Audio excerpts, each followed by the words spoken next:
Service has just activated the warning alert alarm as a test. During dangerous weather situations, the specially built radios are automatically activated to warn of the impending hazard. Tests of the warning alarm tone are normally conducted at this time every Wednesday between 11 a.m. and noon. If severe weather threatens the area near the normal test time, the test will be postponed until the first good weather day. This warning alarm tone will be activated for watches, warnings, and selected statements affecting specific counties based on the transmitter you are listening to. For exact coverage areas, please check our internet homepage. Receipt of the warning alarm tone will vary at any given location, especially at greater distances from the transmitter and in large buildings. This concludes the weekly warning alarm test. We now return to our normally scheduled programming.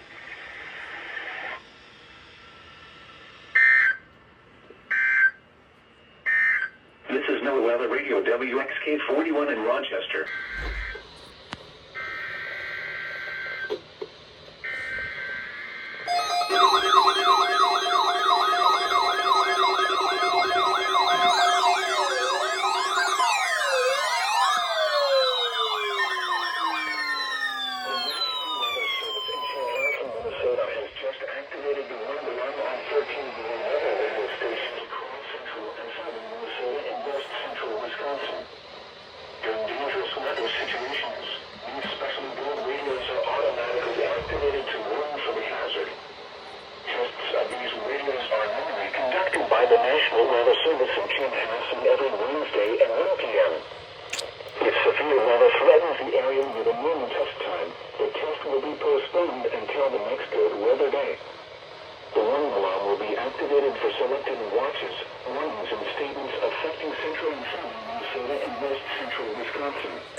This is NOAA Weather Radio KJ